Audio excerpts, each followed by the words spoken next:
cereal. Are you cereal? Hey guys, and welcome to our channel. My name's Jennifer. And I'm Olivia. And today we're going to be doing our Court of Wings and Rome book talk. So this is the third book in the series. It is. I think it's the last book. Yep. And it follows Feyre as she infiltrates into the Spring Court. She's gone there with Tamlin as a super secret spy, and while she's there, she is trying to discover all sorts of information that she can feed back to Rhysand. Through the mating bond. Through the mating bond. So basically what happened in the last book that you should know is that Tamlin believes that the mating bond is broken and that she's back with him, and little does he know that's not the case. So she's there with Tamlin, Lucien, and all the other characters. Say her name? Oh, Anthe. Her. And while she's there, she's trying to get out, but get out with a lot of information. So basically this book follows what happens once she gets back to her court and goes against Hybern. There are many things that we like about this book.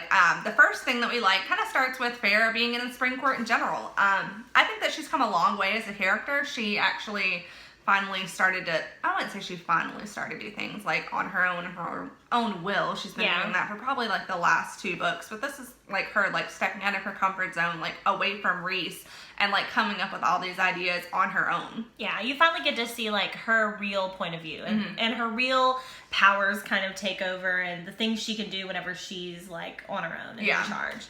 Also, while she was at the Spring Court, you get a lot of her and Lucien and their friendship and their dynamic, and that was pretty interesting. Since they were such good, I wouldn't say such good friends in the first book, but they did have a friendship in the first book, and I like seeing that progress. Yeah, the interaction between them is like super funny, and it kind of makes you want, I don't know, to be their best friend too. Yeah. The point finally comes along where you finally get what you've been wanting, and you know you all wanted it. Whenever she goes back to the Night Court, and you're waiting patiently for her to see him, and then there he is. So let's just stop right here and express all of our love for Rhys. Yes, he is like, he's probably my favorite character ever. Yeah. Like, I just love him. I love his sarcastic sense of humor. Love his black hair. And my eyes, he's blonde-headed. I like that he doesn't try to like force his opinions on her. He's very much like wants their relationship to be like an equal partnership. Yeah, and that's stated many times that everything is kind of up to her. She has her own choice. It's up to her. Even though you can tell that he doesn't always agree with what she wants to do, he kind of like wants to protect her, but he's not going to like force that protection on her like someone else. I really like his bond that he has with other people, like how he interacts. Like he just has like a good personality. Yeah, overall. His desire to like protect his people in general. Yeah, they're his friends and his family. Yeah, he's just a character you can look up to. Yeah. So after they get back together, or once everyone's kind of joined back as a cohesive group, they all need to go and meet with the other courts again to discuss what is going to be done about the Hybern issues. I kind of like that in this book. I like being able to see all of the different courts. There are 7? I don't know. Spring, day. There's 4 seasons. There's 4 seasons, and then there's day and night. See, I keep thinking there should be an afternoon. There's day. There's the happy hour court. There's lunch. I don't know. There's noontime. So there's 6 courts, and they finally come together and they get to talk, and it was refreshing to see all of the characters. While there was a lot going on, and it was kind of hard for me to keep up with like who was talking and like who they were, where they were from. Yeah. But they all had distinct personalities and distinct opinions. I liked seeing that. Like, I just enjoyed like getting to know them, and I wouldn't mind if her other books were about some of the other courts in general. However, should really tell you what I want those other books to be about. I know. She did one, I don't want to say like Midnight Sun, like pulling into like someone else's point of view, but I do from enjoy the same events. I don't want to. Yeah, I don't want to see that. But to see like while I feel like it would be super, well, we can talk about this in a different video. We'll just stop it there. So, as you know, like within the courts, there are a few people that are pretty much assholes. One of which is Baron. Rude. Eris can be kind of rude. But I think that Eris will be a good guy. I think so too. I think he has the potential, but he was raised by an asshole. But he does have ulterior motives to get rid of his own father, so I don't know. He's a little rocky. If we said we didn't like assholes, then yeah, we're not a huge fan of they're really nice people, so yeah, well. So obviously, if you've read the book, we all know that Eris is an asshole, but one of our favorite moments is whenever Azriel was sticking up for Mor. Yeah. And he actually, I wouldn't say, like, called him out on his bullshit, but I mean, he did. And I think that was a good moment for Feyre, because that's when you finally got to see her, like... all of her powers come out. All of her powers, yeah. And her to kind of show that she is the high lady and express that in a way where the subjects listen. Yeah, and, like, so that she can actually show that, like, she's...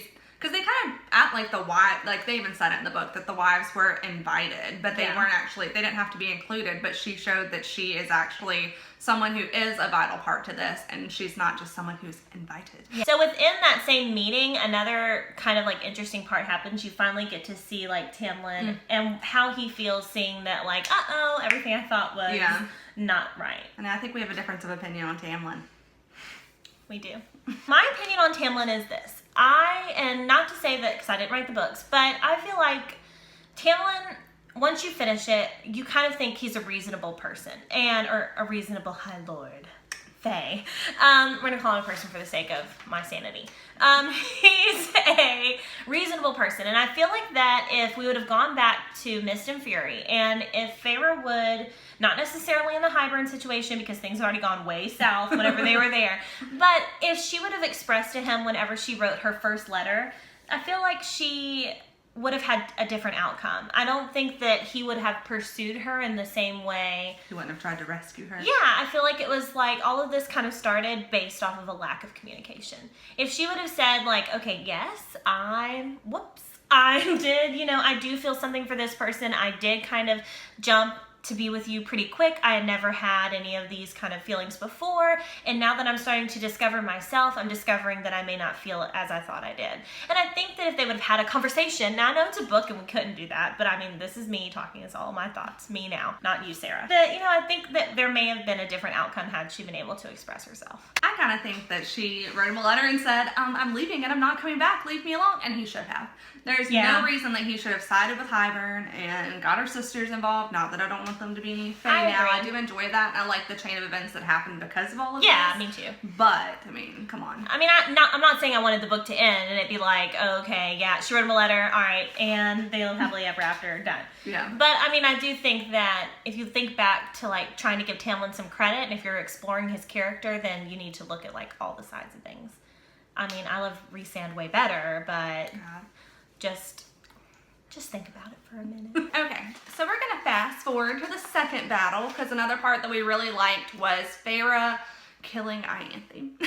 It was so, like, long awaited. Like, so when it finally happened, it was like my God, she's gone. But I was not sad when she died at all. No, bye. So, as we all know, Ianthe was killed by the Weaver, and she actually participated in the final battle. Another part that I really liked is that she was wearing Ianthe's jewelry.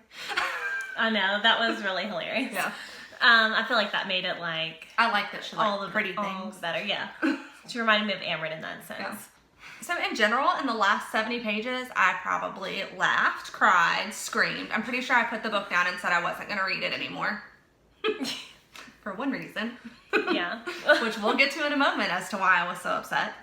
And I would have never, ever, ever picked up another book. Yeah. So when we're addressing this, please forgive us if we miss a part that you feel like was important, but just thinking back, we know that it was important that all of the characters were there, all of the ones that agreed to come had arrived, including Cassian and Azriel and all of their armies, and everyone was there, and they kind of just surveyed the area for a while, is what it felt like looking to see like everyone else was fighting, and then they were kind of like having like a sidebar conversation. Yeah. Like, which, I've never been in battle. Yeah. However, I thought that was a little. Yeah. And I feel like it was a long, thinking back, okay, before they started and Rhysand addressed them with his speeches, I was just heartbroken. I'm like, she's going to kill him. I know. She's going to start talking like that. I know. It's the end. And so then they do that. Then they go and they all start kind of battling. You get to see that the three monsters have come. Yeah. The Weaver, the Bone Carver, and Bryaxis. Cutie. So they're all there and they start fighting too, and that ends up being Little Friend's gift to Rhysand. Feyre's. Feyre. It was her mating gift. And then he got her a gift too, which was the Weaver. They were like on the same page. Yeah. So that was kind of cute. I liked all of them being there. I liked that the monsters agreed to fight for them. I really like the Weaver in general. I just liked her wearing her necklace and stuff like that. So Ianthe's necklace, let's be clear. The battle began. Yeah. So the whole goal of the battle is for Feyre and, it was originally supposed to be Feyre, Nesta, and Elaine, and Amren are supposed to try to make it to the cauldron, but Elaine just doesn't know it all. Yeah, she can't handle it. Yeah, she can't handle it. And then Nesta and Cassian agree to try to go distract Hybern, and so Feyre and Amren go to the cauldron. And this is kind of where things start to get like a little bit crazy at this point, because this is whenever Feyre's dad shows up. And like he's brought his own little army, which is just so sweet. Oh, it was so sweet. It was so heartwarming. I mean, I remember like I had to stop and send her a message because it was just like, oh no, look who came. He finally stood up and did something right. And he did it all for them. I know, with the little boats and the little names. I know, it made me so sad. It made me happy there, but sad. I was excited that he, you know, like, this entire time they thought that their dad just didn't care and kind of like gave up on them. So for him to like make this last effort. Yeah, last ditch effort, literally, because that was the... That was it. That was what they had to remember him for. So amongst all this turmoil, they're trying to get to the cauldron, and now, so it's just Feyre and Amren making a beeline for it. And they arrive, and Amren's all in charge because, you know, she's the one been reading this book, been trying to figure all this out. And she's like, hey, yo, Feyre, just touch your hand on there. And Feyre listens, and then... I was like, so I just had another conversation with one of my friends who she's like, I'm just waiting for Amren to be bad. And I was like, no, she's not. Then here I was like, oh my God, she was right. Yeah. And then I was like, oh no, she wasn't. I didn't doubt her for a second. Well, and I even like, I was taken aback so much that I went back and had to read that page again. I was like, no, she didn't. No, wait, no, she's not. No, she is. I was like, why? What are you doing? And then whenever you find out, like, her motives for it, it was like, ugh. So what we've been, like, gushing about for the last few seconds is that Amren tells her to put her hand there. Then she, like, throws the book behind her and she's like, I'm not going to be involved in this, basically. And she ends up having to put herself into the cauldron, which basically unleashes her little inner monster that she's had this whole time. And that comes out, and that's what's going to destroy Hybern's army and kind of end what's been happening. Yes. In the meantime, Cassian and Nesta are distracting Hybern with their own. Yeah. Like, Nesta's like pulling like the cauldron's energy and like acting like she's taking everything from it, which is like making Hybern like go to her and fight with her and Cassian. And God, I was so nervous for Cassian. If he had died, I would have also put the book down. I know. Done. Return. I loved him. Like, I really did love Cassian. And I came to love Nesta. Yeah. She was kind of, you know, a big capital B in the beginning, but she proved herself. She still is. Yeah, yeah. But I like her attitude. I'm happy that she's not like the same as Feyre, and she's not the same as Elaine. She has her own like specific personality. And I really do kind of think that Feyre is like a mixture of the two. Like, she can kind of be a bitch, and then she can also be nice. Like, she has like the good and bad parts. I wouldn't say of both of them, but she does have good and bad in her, whereas you pretty much only see the sweet side of Elaine. Yeah, I don't know if the author thought about this, but that's how I thought about it, is that she did have, like, because she had grown up with them, she'd seen how cruel Nesta could be, and she could see how sweet Elaine could be, and she knew that she needed, like, some of both of these traits. Yeah. I agree, and, you know, honestly, like, throughout the books, I really didn't think of Feyre as the little sister. Really? At all. Like, well, it's because she had to stand up and take, like, on all that responsibility. She was someone who was, like, hunting and, like, providing for the family, so, like, it took me still, like, every single time, I was like, I kept thinking of Elaine as like the little sister, like the little baby. Yeah. That we have to coddle and love. So we've already talked about Amren going into the cauldron, but before that, if we kind of rewind a little bit, while Nesta and Cassian are fighting with Hybern, this is whenever Elaine just comes out of nowhere. Yeah. And she actually surprisingly stabbed him. Yeah. And she was, I mean, I guess he was still alive whenever she stabbed him, but her and Nesta technically killed the king of Hybern. Yeah. And after that is whenever Nesta did not go into the cauldron again. Whenever Amren went into the cauldron, and that's whenever she turned into her little monster thing, because like the army was still fighting even though Hybern was dead. So then she flew around and killed everyone. Yeah. And I like that whenever she went in and she came back out, she kept saying like, you know, don't make any movement, you know, I'm not going to recognize you. But then she kind of did. Yeah. And that was kind of showed like how special that group of people was to her, even though she very rarely let them know how special they were. I really like her personality a lot. She's like Nesta in a lot of ways. And I think that's why they became friends. And finally, like, Nesta was able to, like, find someone to talk to in general, because she clearly did not want to talk to anyone else. So you think everything is good because, like, Aaron's destroyed them. King of Hybern's head is, like, in Nesta's hand. They're having this great time now. And then you realize that things are not as they seem because... While the cauldron has, like, shattered, they can still feel the energy from it, and they can feel that something's wrong. Right. So it's just Feyre, Rhysand, and whoever Amren's friend was. Varian? I know it starts with a V. Yeah, so many V's. So they're just standing around, and Rhysand and Feyre kind of, like, know what they should do, and they should, like, she knows that she can, like, rebuild the cauldron, but she can't do it by herself, so she gets Rhysand's help, and this is where my life ends.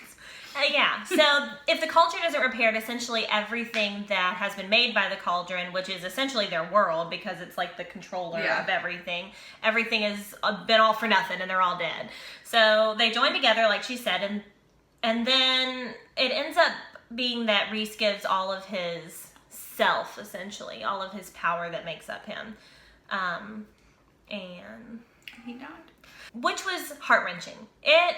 Like, when she was beating on his chest... Oh, my God. I was like... I felt like I was. I know. That's what I would have been doing. I would have saved him. Yeah, and it's like, you just thought, like, okay, she's going to be able to do something. There's going to be something that has to be done. Like, he's got to come back alive. And in my mind, I'm thinking, Sarah's not this brave. There's no way she could have killed him, but if she did... Sarah. Yeah, Sarah. So at this point, Feyre is desperate. She's beating on his chest. She's freaking out. She's going, and they're trying to pull her away. And she keeps remembering... what the cereal said, to stay with the High Lord. Yes. So, and we didn't even address his death.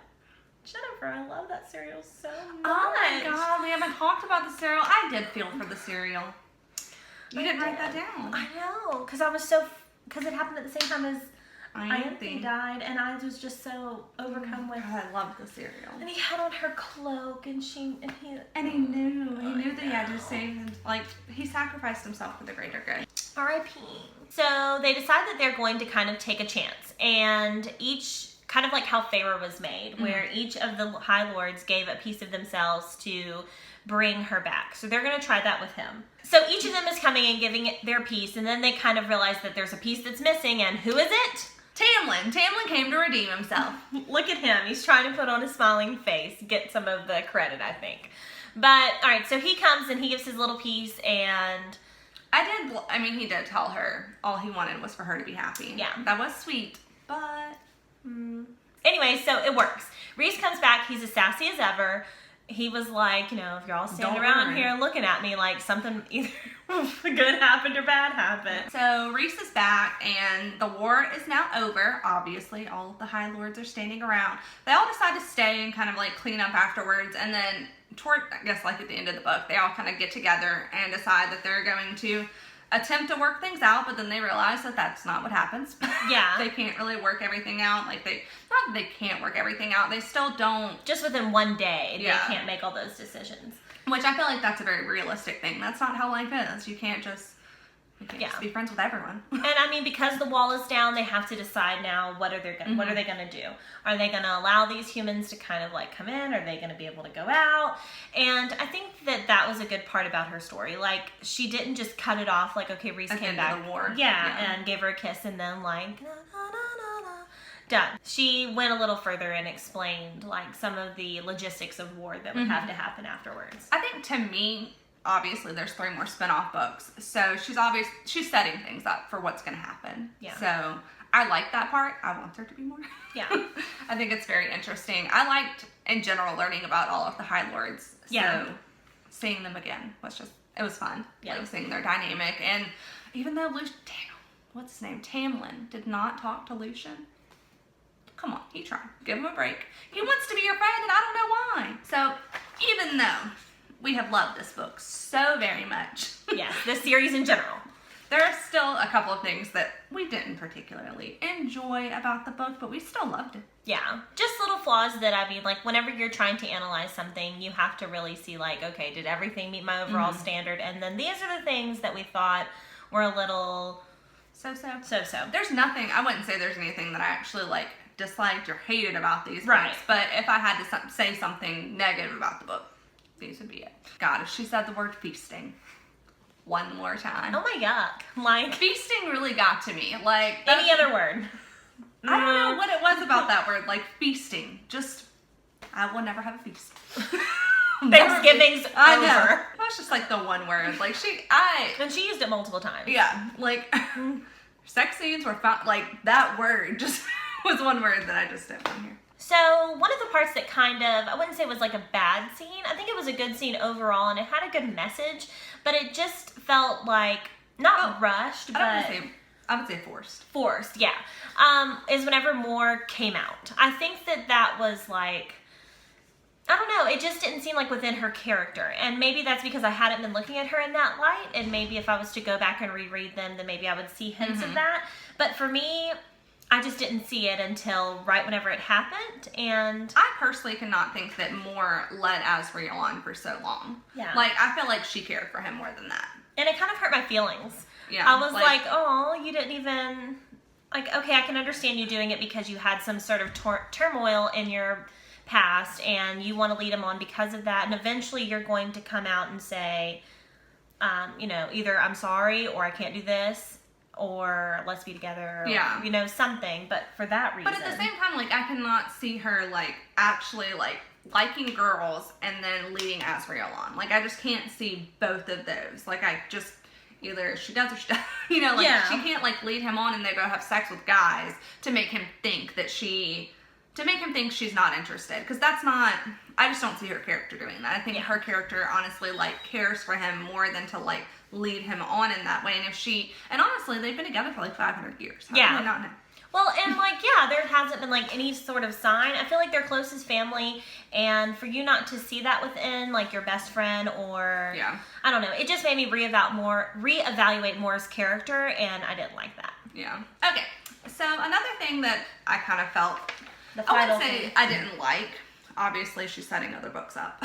Yeah. But, to me, the way I took it while reading it is that finding your mate was rare. However, at the end... I would say almost everyone finds a mate, but the fact that these two humans that were made into Fae found mates immediately was a little weird to me. Yeah, I mean, because, like, if the wall had been standing, you would figure that these people would never have met each other, never have interacted. And to me, like, it doesn't bother me, like, if a human is your mate, but I didn't take it that way because, like, Feyre never felt the mating bond until, like, Rhys told her about it. And kind of the same concept with Elaine. So, like, would this have, like, obviously it would never happen. Yeah. If, like, the wall didn't come down and they weren't made, like, does turning into Fae, like, make you feel it more? I don't know. Yeah, I think that really what this is like a lack of information on the mating bond. I think that maybe if she would have not explained it better, or maybe just given a little more of an example, or something to that effect. All we really had to go off of was Feyre kind of ignored it for so long. Yeah. So...